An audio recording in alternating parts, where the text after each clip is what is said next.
본 콘텐츠는 경기도와 경기콘텐츠진흥원의 지원 사업을 통해 제작되었습니다.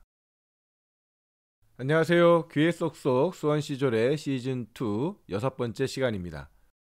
저는 아주대 로스쿨에서 헌법을 담당하고 있는 오동석 교수입니다.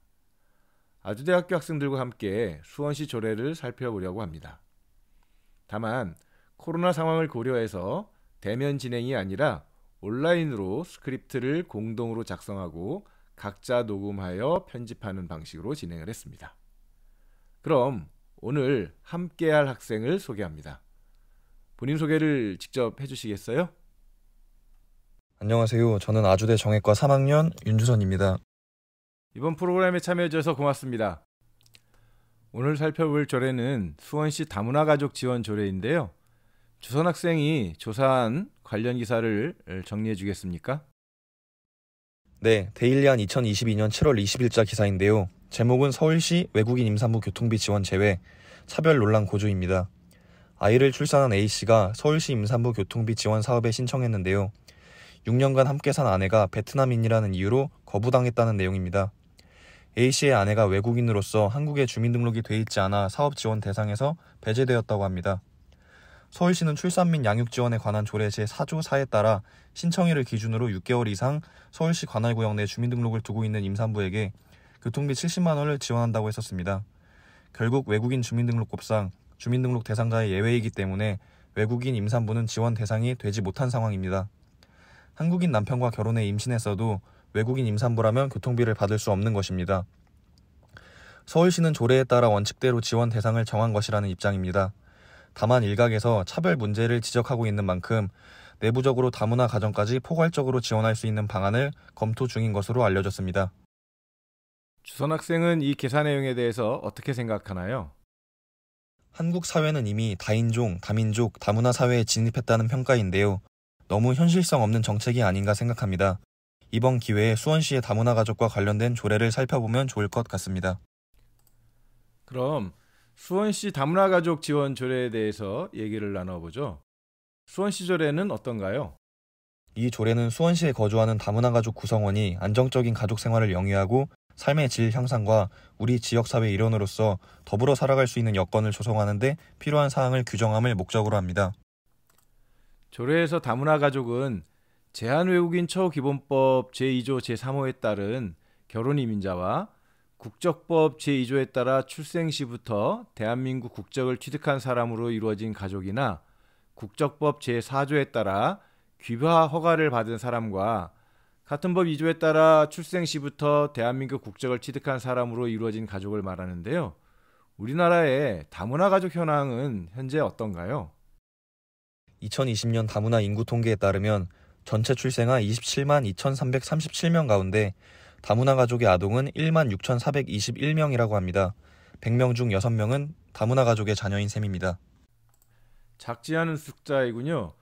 그런데 한국 사회가 다문화 가족에 대한 관심과 이해도가 그리 높지 않다고 생각하는데요. 주선 학생은 어떻게 생각해요? 다문화 가족에 대한 높은 수준의 포용력을 보여주는 캐나다나 스웨덴의 경우 의무적으로 공식적인 교육 자료를 다양한 언어로 번역해야 하거나 본인의 모국어를 제1 언어로 사용할 수 있게 하는 등의 정책을 사용하고 있다고 합니다. 그러나 한국 사회는 아직 1차원적인 지원 정책만을 고집하는 것 같습니다. 단순한 지원 정책에 그치지 않고 이 다양한 문화권의 사람들을 존중하고 수용할 수 있는 넓은 범위의 다양한 제도가 필요하다는 말이죠. 저도 동의합니다. 수원시의 조례가 여기에 도움이 될 수 있을까요? 네, 해당 조례는 제3조 관내에 거주하는 다문화 가족 구성원이 안정적인 가족 생활을 영위하고 지역사회 적응에 필요한 시책을 수립 시행하여야 함을 시장의 책무로 규정하고 있습니다.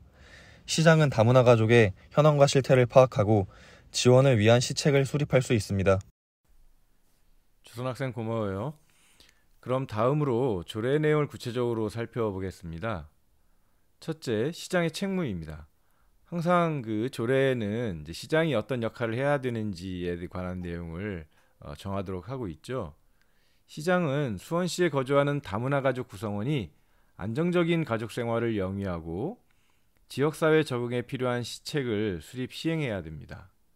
그것을 위해서 시장은 다문화 가족의 현황과 실태를 파악하고 다문화 가족 지원을 위한 시책 수립에 활용하기 위해서 다문화 가족에 대한 실태 조사를 실시하고 그 결과를 공표해야 하는 거죠. 모든 정책은 그 현 상황이 어떠한지에 대한 이제 진단과 평가가 반드시 있어야지만 올바른 정책을 수립할 수 있기 때문에 대개의 이런 조례와 관련되어 있는 정책과 관련해서는 실태 조사를 실시하도록 이렇게 되어 있습니다. 근데 이제 문제는 대개 이제 이런 실태 조사를 연구 용역에 맡기는 것에 이제 그치고 있다는 거죠. 그리고 아무래도 연구 용역에 의해서 이루어지다 보니까 실행에 옮기는 이제 이 문제는 결국은 또 행정에게 맡겨져 있다는 점에서 실태 조사와 정책이 잘 연결되고 있는가라고 하는 것은 좀 문제인 듯합니다. 그래서 이런 문제에 대해서 시민들이 적극적으로 좀 관심을 가지는 것이 좀 필요할 것 같고요. 그리고 시장은 또한 다문화 가족에 대한 사회적 차별과 편견을 예방하고 지역 주민이 문화적 다양성을 인정하고 존중할 수 있도록 다문화 이해 교육과 홍보 등 필요한 조치를 해야 합니다. 사실은 이것 또한 상당히 많은 조례에서 발견할 수 있습니다. 교육과 홍보. 그러다 보니까 사실은 너무나 많은 이제 교육들이 행해지고 있기는 하지만 실제로 거기에 대해서 관심을 가지고 참여하는 시민의 숫자는 그렇게 많지 않은 듯하고요. 또 그것이 단순히 교육을 받는다라고 해서 실질적으로는 어떤 삶의 변화를 이끌어내는 데는 좀 한계가 있을 것 같습니다. 그런 점에서 보면 좀 조례를 만들 때에도 이런 내용들을 좀 구체화하는 것이 필요할 듯합니다. 물론 한국은 그 교육을 통해서 경제적인 발전은 물론이고 민주주의 발전을 이뤄냈습니다. 하지만 과거와 같이 한 사람이 많은 사람 앞에서 뭔가를 전달하는 이런 이제 방법들은 오늘날에 있어서는 그 효용을 다하지 않았나 싶습니다. 그런 점에서 보면 뭔가 우리가 알고 있는 전통적인 교육 프로그램보다는 실질적으로 참여하고 또 경험하고 실천하면서 이런 내용들에 대한 인식과 아울러서 시민들 스스로 생각하고 어떤 해법을 내세울 수 있는 이런 좀 정책들이 좀 필요하지 않나 생각을 합니다. 결국 이제 그런 것들은 시장이 조례에 의해서 주어져 있는 책무를 어떻게 구체화하느냐에 달려 있을 것입니다. 두 번째는 지원 사업인데요. 이것도 우리가 앞서서 살펴본 조례들에 있어서도 많이 아마 확인하셨을 것 같아요. 근데 물론 이제 그 내용은 조례의 성질에 따라서 다르겠죠. 다문화 가족과 관련해서는 한국어라든지 아니면 기초생활에 적용하는 데 필요한 교육 지원, 또 결혼 이민자들이 지역에서 생활하는 데 필요한 정보를 제공하거나 아니면 결혼 이민자들이 지역 사회에서 취업을 할 수 있도록 그것을 교육하고 또 훈련을 받도록 하는 이런 지원을 해주기도 하고요. 또 건강하고 안전하게 임신, 출산할 수 있는 교육, 산전, 산후, 아이를 낳기 전과 아이를 낳은 후에 도우미를 파견하는 등의 서비스 지원. 또 나중에 이제 아이가 태어난 경우에 있어서는 아동의 보육이라든지 교육의 실시에 관련되어 있는 내용들, 또 뭐 모든 가정 내에서 가정 폭력이 일어날 수 있는 가능성이 있다고 한다면 그것을 예방하기 위한 상담 조치, 그리고 가족 생활에 있어서 이제 부모에 대한 교육이라든지 이런 것들을 하도록 하는 내용을 담고 있는 것이 이제 지원 사업입니다. 마지막으로는 다문화 가족 지원센터의 지정인데요. 대개의 경우에 행정이 이런 것들을 다 감당하기 어렵기 때문에 이런 이제 센터를 지정하거나 아니면 별도로 설치해서 그 일을 하도록 이렇게 하고 있는 것이 보통입니다. 시장은 다문화 가족 지원에 필요한 전문 인력과 시설을 갖춘 법인이나 단체를 수원시 다문화 가족 지원센터로 지정 운영할 수 있습니다. 이러한 센터가 하는 일은 다문화 가족을 위한 교육이라든지 상담 등 지원 사업을 실시하는 것, 앞서서 우리가 살펴본 바가 있었던 다양한 이제 이런 사업들을 말씀하는 거죠. 그리고 다문화 가족 지원 서비스의 정보 제공이라든지 홍보, 또 다문화 가족 지원 관련 기관들과 단체들의 서비스를 연계시켜주는, 사실은 이런 이제 서비스가 상당히 개별화되어 있으면 이게 제대로 효과를 발휘하기 어렵기 때문에 이 센터에서 그것들을 연결시켜주는 작업을 이제 하는 역할들, 그리고 그 밖에 다문화 가족 지원을 위해서 필요한 사업 등을 이렇게 하도록 되어 있습니다. 이제 여러 차례 조례 내용을 들으시면서 앞서서 잠깐 말씀드렸지만 조례마다 내용은 다르지만 그 구성 요소는 엇비슷하다라고 하는 것을 아실 수 있듯 합니다. 다만 조례를 제대로 시행하려면 그것이 어떤 사회적 의미를 가지고 있는지 우리가 한번 생각해 볼 필요가 있을 듯합니다. 제가 전자신문 2021년 6월 17일자에서 읽은 칼럼을 하나 좀 소개를 하겠습니다. 그 칼럼의 제목은 다양성 가치에 관한 교육이 필요하다라고 하는 제목이었는데요. 이 칼럼에서는 구성원들의 동질성을 강조하던 과거의 집단 문화에서 이제는 개성의 가치를 부각하는 방향으로 현대 사회가 변화하고 있다. 그래서 다양성에 관한 관심이 자연스럽게 높아지게 되었다라고 하는 점을 지적을 하고 있습니다. 어떤 공동체가 건전하다라고 얘기를 하려면 서로 다른 배경을 가지고 있는 집단들이 서로 협력하고 또 그것을 통해서 뭔가 다양한 이런 관점들이 공존하는 이런 사회에 이어야 된다라고 얘기를 하는 거죠. 그러려면 차이와 다양성을 존중하고 그리고 그것으로부터 사회 구성원 간에 이때 사회 구성원은 이제 특정한 정체성이라든지 아니면 특정한 공통성으로 다름을 강조하는 것이 아니겠죠. 차이가 있기는 하지만 서로 이해하고 협력을 어떻게 이끌어낼 것인가라고 하는 그 기본적인 전제는 같은 사회의 구성원이라는 점에 놓여져 있는 것이지 그 구성원들의 집단적인 분류가 어떻게 되는지가 중요한 것은 아닐 겁니다.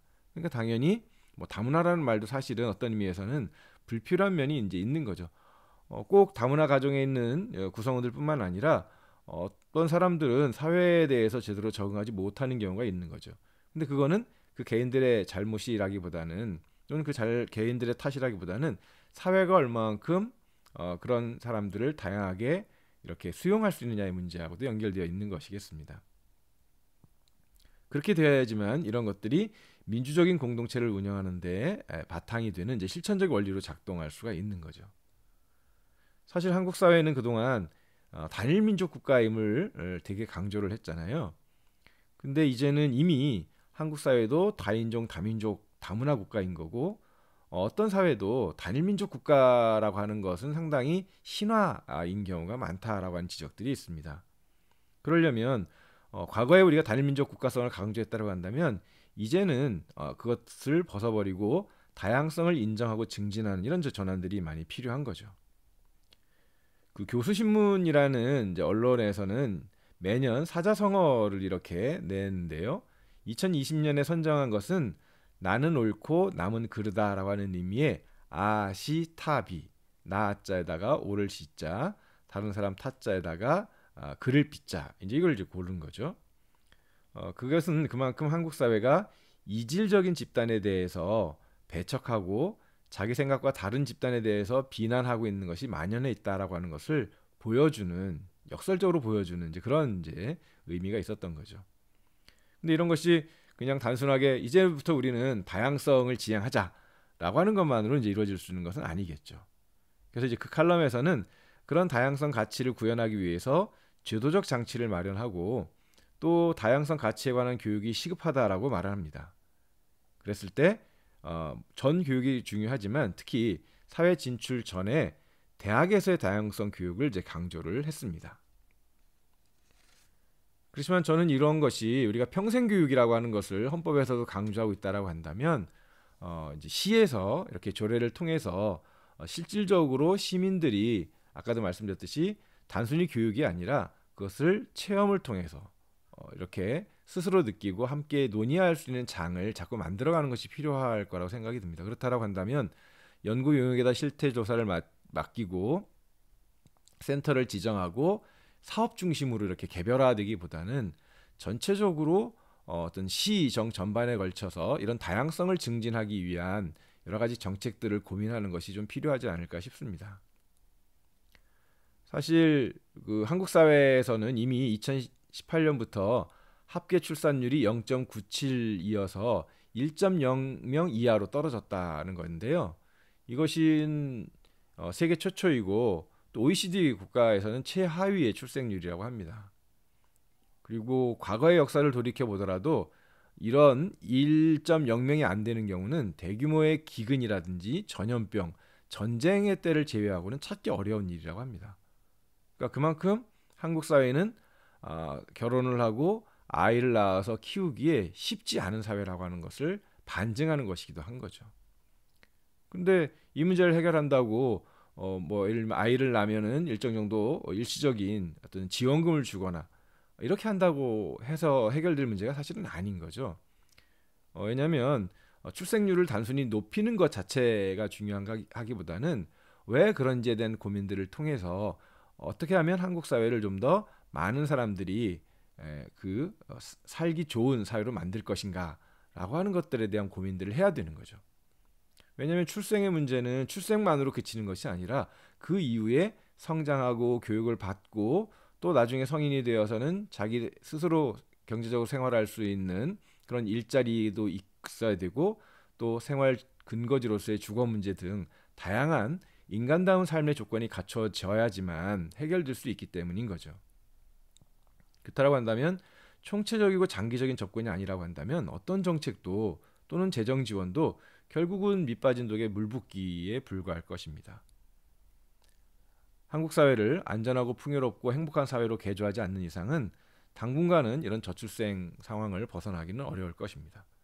그러면 그 역할은 정부가 앞장서서 해야 되겠지만 그 정부가 그런 길들을 아직 제대로 찾지 못하고 있다고 한다면 시민들이 적극적으로 찾아내야 되지 않을까 싶습니다.